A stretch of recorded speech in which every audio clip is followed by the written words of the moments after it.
A ver, cuando uno escucha la palabra demencia, ¿qué es lo primero que se viene a la cabeza? Casi siempre es la pérdida de memoria, ¿cierto? Bueno, la verdad es que la realidad es muchísimo más compleja y la verdad hasta fascinante. No estamos hablando de una sola enfermedad, sino de todo un mapa de condiciones que pueden afectar al cerebro de formas súper distintas. Y la respuesta a esa pregunta es un rotundo no. Para nada. Y para entender bien por qué, tenemos que hacer juntos este recorrido por el cerebro. Porque aquí la clave de todo, pero de verdad, es la ubicación. ¿Dónde ocurre el daño? Eso lo cambia absolutamente todo. Los síntomas pueden llegar a ser radicalmente diferentes dependiendo de la zona afectada. Entonces, para que quede súper claro, este es el punto clave. La demencia no es una enfermedad en sí misma. Es un síndrome. Pensemos en esa palabra como un gran paraguas, ¿ok? Un término que agrupa un montón de síntomas. Y justamente por eso es que podemos empezar a clasificar las demencias, a entender sus diferentes caras según la parte del cerebro que esté sufriendo el daño. Bueno, listos para el viaje. Nuestro recorrido por el cerebro nos va a llevar primero al frente, donde reside la personalidad y el lenguaje. Después nos vamos para atrás, a la zona de la memoria y la visión. Luego nos meteremos bien adentro, a las profundidades, al núcleo del cerebro. Y para terminar, vamos a conectar los puntos viendo las causas comunes y sus diferentes resultados. Empecemos. Ok, nuestra primera parada, el frente, la parte frontal del cerebro. Estamos hablando de los lóbulos frontales y temporales. Miren, esta zona es, básicamente, el centro de comando de quiénes somos, nuestra personalidad, nuestro juicio social, gran parte de cómo nos comunicamos. Así que, como se pueden imaginar, cuando la degeneración ataca aquí, los cambios pueden ser, bueno, realmente impactantes. Y aquí tenemos un ejemplo clarísimo, la demencia frontotemporal o DFT para abreviar.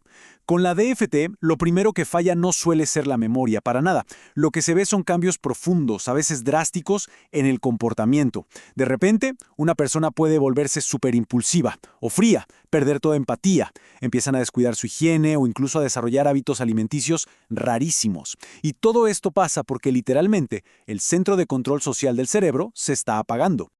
Y aquí la cosa se pone todavía más específica, porque no es solo qué lóbulo, sino cuál hemisferio. La asimetría es clave. Piénsenlo así.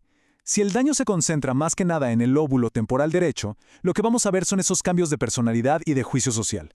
Pero si el problema está en el lado izquierdo, ¡boom!, el golpe principal es al lenguaje. La persona empieza a perder la capacidad de entender el significado de las palabras, de nombrar las cosas. A esto se le conoce como demencia semántica. Es increíble cómo unos centímetros de diferencia cambian todo el cuadro. Muy bien, dejamos atrás la parte frontal y ahora nuestro recorrido nos lleva hacia atrás, a la parte posterior del cerebro.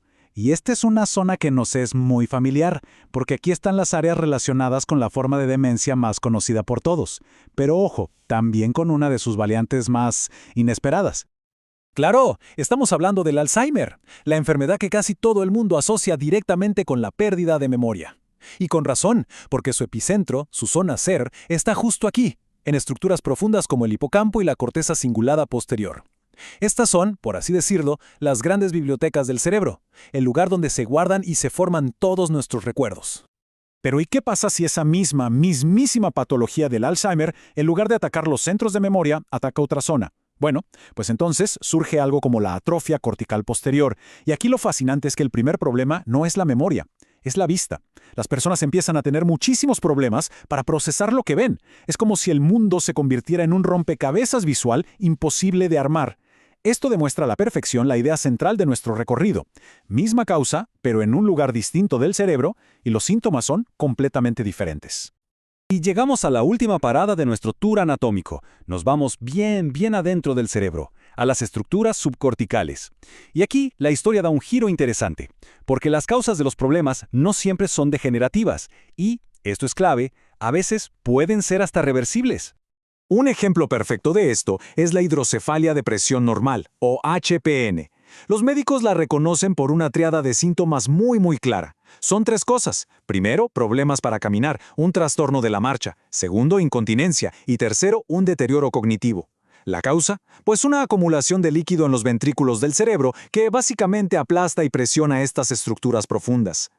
Y en esta misma región profunda tenemos otra condición, la demencia talámica. Pensemos en el tálamo como si fuera la gran estación central de trenes del cerebro. Casi toda la información pasa por ahí. Entonces, claro, si se daña, muchas veces por un infarto, los resultados son inmediatos. Amnesia, una apatía profundísima y una falta total de iniciativa para moverse o incluso para hablar. Y esto nos lleva a un fenómeno que suena a ciencia ficción, pero es real, el llamado síndrome del robot. A ver, imaginen la escena. Una persona que parece tener una demencia severa, no hace nada por sí misma. Pero, si se le da un estímulo externo constante, como una orden o una pregunta directa, de repente puede funcionar casi con normalidad. Es increíble. En el momento en que el estímulo para, la persona vuelve a ese estado de apatía total. Es una ventana fascinante que nos muestra cómo el cerebro necesita ese empujoncito para iniciar la acción. Ok, ya hemos recorrido todo el mapa, desde el frente hasta las profundidades. Y ahora la gran pregunta es, ¿hay algo que conecte a todas estas condiciones tan diferentes? ¿Un hilo conductor? Pues sí, lo hay. Pero para verlo, tenemos que hacer zoom y bajar al nivel microscópico. Porque, miren, aunque los síntomas cambien drásticamente según la ubicación, a nivel celular empezamos a ver patrones que se repiten una y otra vez. Hablamos de cosas como desequilibrios químicos, por ejemplo, en los neurotransmisores, o problemas con las células que le dan soporte a las neuronas, las células gliales, o la pérdida de neuronas en grupitos muy específicos. Estos son algunos de los mecanismos que están detrás de la neurodegeneración, sin importar en qué parte del cerebro ocurran. Y esta tabla, en el fondo, es el resumen perfecto de todo nuestro recorrido. Fíjense, la demencia frontotemporal y los cambios de personalidad en los lóbulos frontales. El Alzheimer y la memoria, allá en el hipocampo.